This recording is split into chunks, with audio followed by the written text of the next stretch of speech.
17 सितंबर बुधवार को इंदिरा एकादशी के दिन चुपचाप गाय को खिला दें। 1 महीने के अंदर करोड़पति बन जाओगे। अगर आप भी बहुत ज्यादा जीवन गरीबी में व्यतीत कर रहे हैं और पितृदोष आपके ऊपर लगा हुआ है जो जाने का नाम नहीं ले रहा है और पितृदोष के चलती आपकी हर कार्य बिगड़ जाते हैं, तो इस बार की यह इंदिरा एकादशी, जो कि पितृपक्ष में सबसे महत्वपूर्ण एकादशी मानी जाती है, इस एकादशी के दिन गाय को बस चुपचाप बिना किसी को बताएं।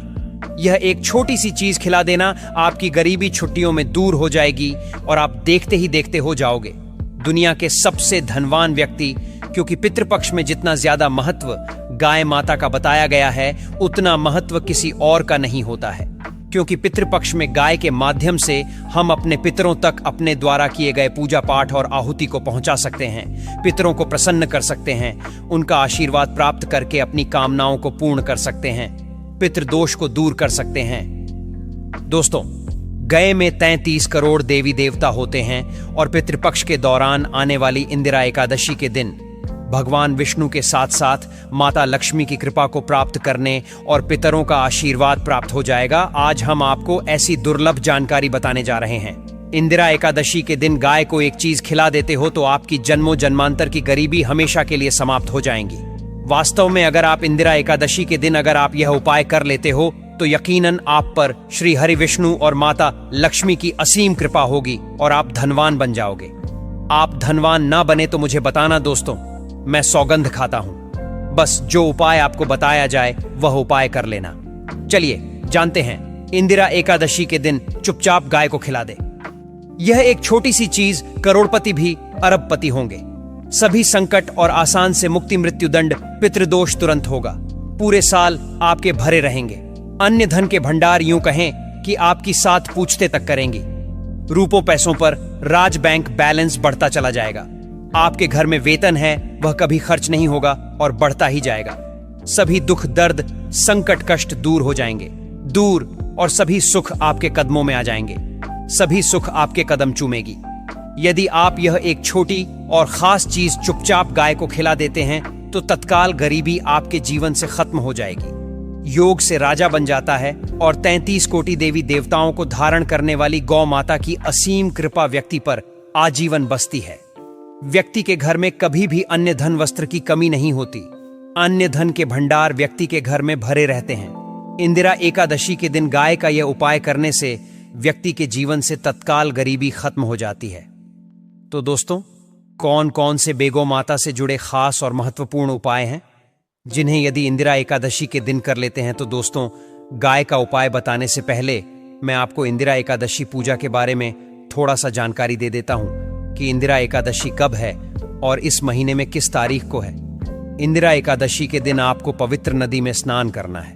इस दिन सभी भक्तजन श्री हरि विष्णु तथा माता लक्ष्मी की पूजा करने के साथ साथ गौ माता की पूजा अवश्य ही करते हैं और गौ माता को कुछ ना कुछ जरूर ही खिलते हैं। इससे मनुष्य के जन्मों जन्म अंतर की गरीबी हमेशा के लिए नष्ट हो जाते हैं। दोस्तों, जिस दिन का इंतजार दुनिया भर के हर पंडित, एस्ट्रोलॉजर और हर हिंदू भाई हैं को रहता है, वह दिन अब आ गया है। दोस्तों, आपकी जानकारी के लिए बता दें, हिंदू धर्म में इंदिरा एकादशी बहुत ही धूमधाम से मनाई जाती है। महिलाएं इंदिरा एकादशी का व्रत रखती हैं और इसमें सबसे पहले भगवान विष्णु की पूजा की जाती है, माता तुलसी की पूजा की जाती है, देवी देवताओं की पूजा की जाती है और जो भोग बनाया जाता है वह विष्णु और माता लक्ष्मी और उनकी विधि विधान से पूजा की जाती है। गौ माता की पूजा की जाती है, लेकिन इनमें सबसे ज्यादा महत्व इंदिरा एकादशी का माना जाता है। शास्त्रों में, वेद पुराणों में साफ साफ लिखा हुआ, इंदिरा एकादशी के दिन श्री हरि विष्णु और माता लक्ष्मी जी का आशीर्वाद प्राप्त करने का सबसे सुनहरा दिन होता है। इस दिन भगवान विष्णु, माता लक्ष्मी जी बहुत ही ज्यादा प्रसन्न मुद्रा में होते हैं और अपने दोनों हाथों से अपने भक्तों पर कृपा बरसाते हैं। एक तरफ दोस्तों मान्यता है, इंदिरा एकादशी के दिन जो सूर्य होता है वह अन्य दिनों के मुकाबले सबसे ज्यादा प्रकाशमान होता है। इंदिरा एकादशी के पाशी के दिन सूर्य थे। देवता को आगे दिया जाता है इंदिरा एकादशी का व्रत। पूर्ण जन्म में किए हुए पापों से मुक्ति पाने एवं पितरों की शांति के लिए इंदिरा व्रत रखती है। दोस्तों, अगर आप नहीं जानते तो आपकी जानकारी के लिए बता दें, एक व्यक्ति की कुंडली में अगर चंद्र ग्रह की स्थिति अच्छी है तो उसे व्यक्ति का भाग्य हमेशा उसका साथ देता है। वह व्यक्ति जिस कार्य को भी शुरू करता है उसे कार्य में उसको सफलता प्राप्त होती है। इसीलिए इंदिरा एकादशी को हमारे हिंदू धर्म में बहुत ही ज्यादा विशेष और खास महत्व दिया गया है। आप लोगों की जानकारी के लिए बता दें, पितृपक्ष में आने वाली इंदिरा एकादशी के दिन 52 तरीके के शुभ योग बन रहे हैं। कहीं सालों के बाद सूर्य का प्रकाश इतना प्रकाशमान होगा जितना कभी नहीं हुआ। 130 साल में ऐसा दुर्लभ संयोग बनने जा रहा है। लक्ष्मी योग, ग्रह योग, नक्षत्र योग, अमृत सिद्धि योग जैसे शुभ योग का निर्माण हो रहा है, क्योंकि इंदिरा एकादशी के समय में पूरे दिन का व्रत करना चाहिए और श्री हरि विष्णु और माता लक्ष्मी का आशीर्वाद प्राप्त होता है। इंदिरा एकादशी के दिन ब्रह्म मुहूर्त में सोकर नहीं उठ सकते हैं, किसी पवित्र नदी में जाकर स्नान नहीं कर सकते हैं। वैसे तो दोस्तों, इंदिरा एकादशी के दिन स्नान और प्रातः का विशेष ही महत्व होता है, लेकिन इस दिन अगर आप ज्योतिष शास्त्र तंत्र शास्त्र के अनुसार एक गाय वाला उपाय विधि विधान से इंदिरा एकादशी वाले दिन कर लेते हैं तो आपकी जन्मों जन्मांतर की गरीबी हमेशा के लिए समाप्त हो जाएंगी। वास्तव में अगर आप इंदिरा एकादशी के दिन अगर आप यह उपाय कर लेते हो तो यकीनन आप पर श्री हरि विष्णु और माता लक्ष्मी की असीम कृपा होगी और आप धनवान बन जाओगे। इस दिन सभी भक्तजन श्री हरि विष्णु तथा माता लक्ष्मी की पूजा करने के साथ साथ गौ माता की पूजा अवश्य ही करते हैं और गौ माता को कुछ न कुछ जरूर ही खिलते हैं। अब आप सोच रहे होंगे कि गाय को ऐसा क्या खिलाने से और ऐसा क्या उपाय करने से आपको भगवान विष्णु और माता लक्ष्मी का आशीर्वाद मिल सकता है। तो दोस्तों, आपने देखा होगा जब भी आपके घर पर दिवाली की पूजा होती है या धनतेरस की पूजा होती है या फिर इंदिरा एकादशी की पूजा होती है तो आपके घर वाले गौ माता की पूजा जरूर करते हैं और गौ माता को जो भोग होता है उसमें से कुछ ना कुछ खिलाते हैं, ज्यादा नहीं तो 2 पूरी अवश्य ही खिलाते हैं। तो दोस्तों, आपको इस उपाय को इंदिरा एकादशी वाले दिन ही करना है और सूर्यदेव को आगे देना है और उनकी विधि विधान से पूजा करना है। इस बार इंदिरा एकादशी है, वह बहुत ही शुभ युगों के निर्माण द्वारा बन रही है, क्योंकि यह समय पितरों की शांति के लिए है। तो इस वीडियो में आपको गौ माता से जुड़े उपाय के बारे में बताने वाले हैं, जिन्हें करने से आपके जीवन के जो भी दुख दर्द संकट है या कामयाबी होने में कोई बाधाएं आ रही हैं, सभी से छुटकारा मिलने वाला है। यूं कहें कि आपके जीवन में अपार धन सुख, कभी भी धन से संबंधित परेशानी नहीं रहेगी यदि आपकी जिंदगी प्रबल हो जाएगी। धन प्राप्ति के योग्य बन जाएंगे और जीवन में सदैव अन्य धन के भंडार आपके घर में भर रहेंगे। अन्य धन वस्त्र कभी कमी नहीं होगुनी होगी। आपको बता दें, इस इंदिरा एकादशी भगवान विष्णु की पूजा के साथ साथ हनुमान जी मंगल देवता और भगवान शनिदेव की भी पूजा जरूर करनी चाहिए। आपको बता दें कि इस दिन यदि आप हनुमान जी और मंगल देवता भगवान शनिदेव की पूजा करते हैं तो मंगल का ग्रह जनित दोष भी दूर हो जाता है। व्यक्ति के जीवन में धन सुख संपत्ति की प्राप्ति हुई जाती है, समस्त मनोकामना व्यक्ति की पूर्ण हो जाती है। दोस्तों, आपको हम बता दें कि ऐसी ज्ञानवर्धक जानकारी आपको हम पैसों में भी बांट सकते थे, पर हमारे चैनल का मकसद है जनहित में जन कल्याण एवं जन सेवा करना। इसीलिए आपके लिए जो जानकारी बताते हैं वह फ्री में बताते हैं, इसलिए आप इस वीडियो को भी जरूर लाइक करें। और दोस्तों, मैं आपसे एक अनुरोध और करना चाहूंगा कि आप अपनी राशि कमेंट बॉक्स में जरूर डाल दें, जिससे कि आपकी राशि के अनुसार हम आपको कुछ ऐसे उपाय बता सके जिससे आपको लाभ की प्राप्ति हो। क्योंकि हम राशि से जुड़े उपाय भी आपको बताते हैं, तो आप कमेंट बॉक्स में अपनी राशि हमें जरूर बताएं या अपना नाम बताएं, जिससे आपके लिए कुछ हम ऐसे उपाय बता सके। साथ में जय गौ माता अवश्य लिखें।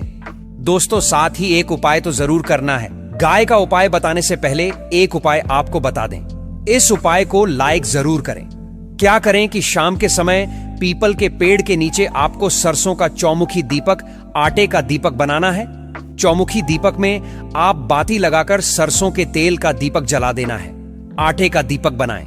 जो मुख्य तेल डालें उसमें बाती ही डालें। लाल वाली कलावे की दीपक जला दें। 4-4 बाती लगाकर चारों दीपक मतलब 4 भाग उसके बन जाएं। हर एक भाग को जलाएं और बीच में 2 सबूत फूल वाले लौंग भी डाल दें। फिर देखिए कैसे चमत्कार आपके जीवन में होता है।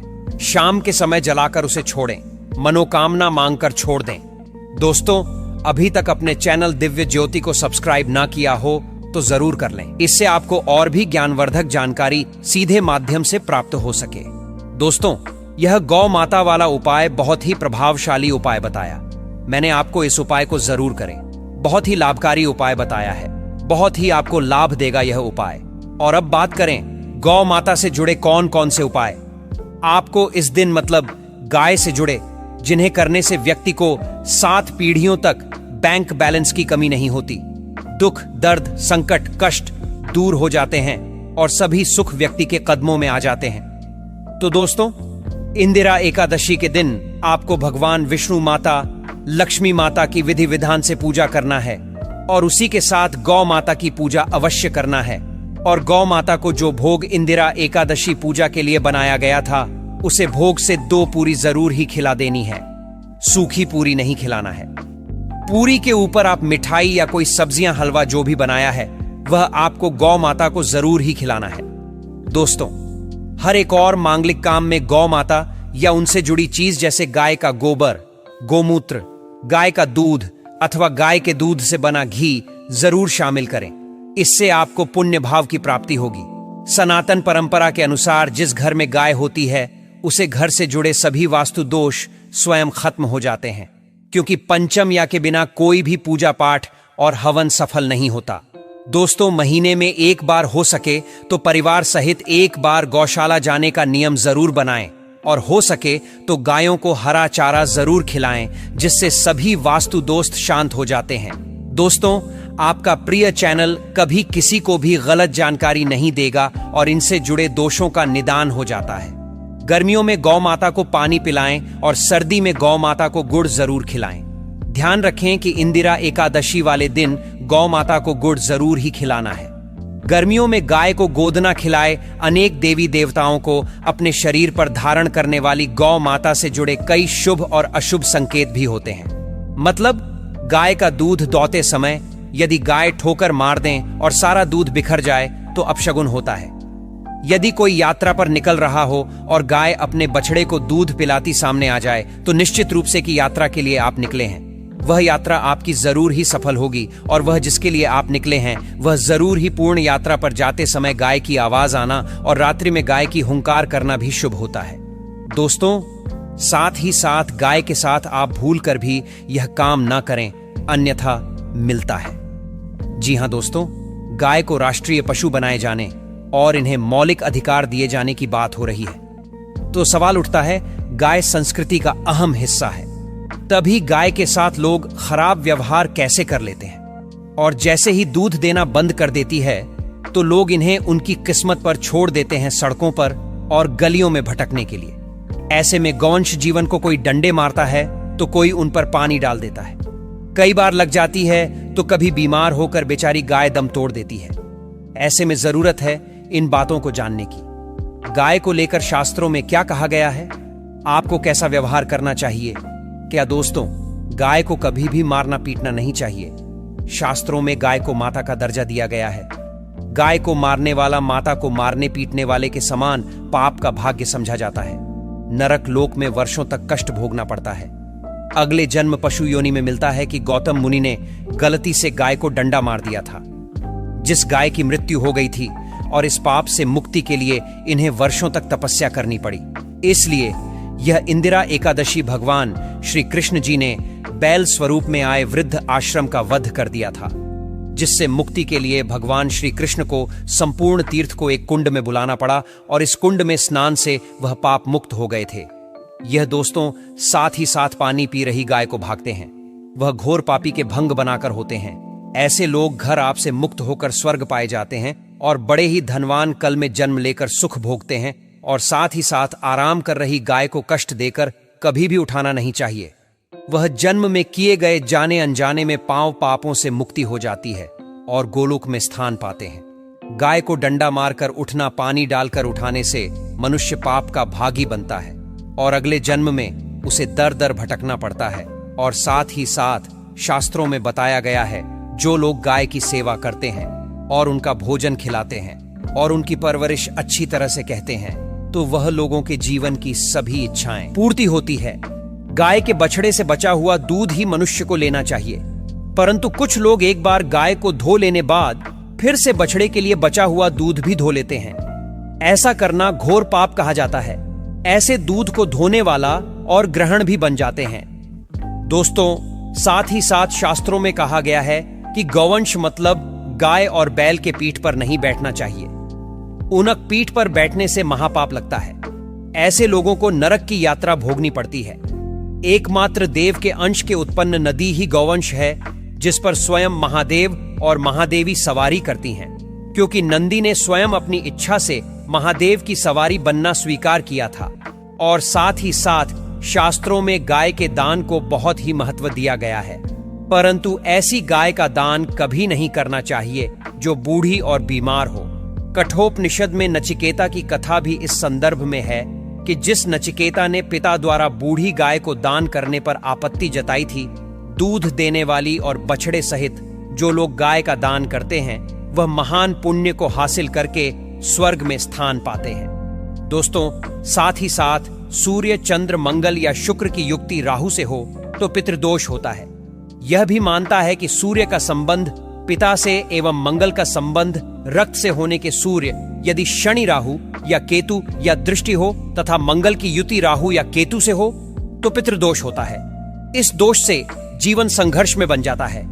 यदि पितृदोष हो तो गाय को प्रतिदिन या इंदिरा एकादशी के दिन रोटी, गुड़, चारा आदि खिलाने से पितृदोष दोस्तों हर एक और मांगलिक काम में गौ माता या उनसे जुड़ी चीज जैसे गाय का गोबर, गोमूत्र, गाय का दूध अथवा गाय के दूध से बना घी जरूर शामिल करें। इससे आपको पुण्य भाव की प्राप्ति होगी। सनातन परंपरा के अनुसार जिस घर में गाय होती है उसे घर से जुड़े सभी वास्तु दोष स्वयं खत्म हो जाते हैं। गाय के ऊपर जो कुबड़ होती है वह बृहस्पति गुरु है। अतः जन्म पत्री में यदि बृहस्पति अपनी नीच राशि मकर में हो या अशुभ शिवलिंग में जा रहे हो और सामने से गौ माता आई हुई दिखाई दे तो गौ माता को अपनी दाहिनी ओर से जाने देना चाहिए। आपकी यात्रा जरूर ही सफल होगी। और साथ ही साथ यह संकेत भी जान लें, यदि आप यात्रा पर जा रहे हैं और सामने आपके गाय पड़ जाए अथवा अपने बछड़े को दूध पिलाती हुई सामने गए दिखाई दे जाए तो समझ जाना कि वह यात्रा आपके लिए जरूर ही सफल होगी। और साथ ही साथ जिस घर में गाय होती है उसमें वास्तु दोष स्वतः ही खत्म हो जाता है। और आप भी रोटी बनाएं, प्रतिदिन ताजी रोटी ही बनाएं। गाय को अगर आपने रोटी बनाई है तो कोशिश करें कि उसे रोटी को आप तुरंत ही गाय को खिला दें। अगर आप उसे रोटी को रख देंगे और उसे रोटी को अगले दिन देंगे तो वह रोटी बंसी मानी जाएगी। गाय को कभी भी बासी रोटी ना दें, इससे घर में नकारात्मक ऊर्जा वास करती है और आपकी बिल्कुल भी नहीं बनेंगे। इससे आपके घर में हमेशा दर्द देवता का वास रहेगा और आप जिस भी कम उसे काम में आपको हमेशा असफलता ही हाथ लगेगी। इसलिए कोशिश करें गाय को रोजाना ताजी रोटी बनाकर खिलाएं। बासी रोटी गाय को ना दें और साथ ही साथ सड़ी गली चीज गाय को नहीं खिलानी चाहिए कि घर में कोई फल है, कोई सब्जी है, सड़ जाए तो लोग क्या करते हैं, गाय को देते हैं। नहीं, ऐसा नहीं करना चाहिए। ऐसा करने से यदि आप गाय को खिलाते हैं तो और आप आपके भाग्य बन जाते हैं। और साथ ही साथ आप आटे की 11 लोई यहां बनाकर उनके ऊपर हल्दी लगा करके इसके बाद गाय को खिलाएं। हर एक लोही को मिला दें। गाय की आप चरणों की स्पर्श करें। या दोस्तों, ऐसा करने से आपके समस्त काम बनने लगेंगे। जो 2 हक का समय चल रहा है वह भी खत्म होगा। आपके जीवन में खुशियां ही खुशियां होंगी। और एक बार आप 7 बार गाय की परिक्रमा भी कर लें तो आपके समस्त कम होंगे। और साथ ही साथ आप गाय को जब भी रोटी दें, रोटी पर या तो आप थोड़ी हल्दी लगा लें। अगर अच्छा ना हो तो आप थोड़ा रख सकते हैं, थोड़ा घी रख सकते हैं। या दोस्तों, गाय को कभी भी सूखी रोटी ना खिलाएं। सूखी का मतलब गए रोटी रखें उससे, पर कुछ ना कुछ रख कर खिलाएं। हल्दी रख लें मिश्री की या जो भी रख लें, मतलब खाली रोटी नहीं खिलानी। इस बात का जब भी आपको शुभ फलों की प्राप्ति होगी। जीवन के दुख और संकट को दूर करने के लिए इंदिरा एकादशी के दिन महादेव की पूजा अर्चना करें। इस दौरान सच्चे मन से शिवलिंग पर 21 बेलपत्र चढ़ाएं। आर्थिक तंगी को दूर करने के लिए शिवलिंग पर गन्ने का रस अर्पित करें। ऐसा माना जाता है कि महादेव का गन्ने के रस से अभिषेक करने से आर्थिक तंगी से छुटकारा मिलता है। साथ ही साधक को शुभ फल की प्राप्ति होती है। इसके अलावा पूजा के समय दूध, दही और शहद भी अर्पित करें। देसी घी का दीपक जलाकर आरती करें। इस उपाय को करने से महादेव साधक की सभी मुरादें पूरी करते हैं और कारोबार में सफलता मिलती है। जी हां दोस्तों, उपाय में कुछ बातें जिन्हें आपको ध्यान में जरूर रखना चाहिए।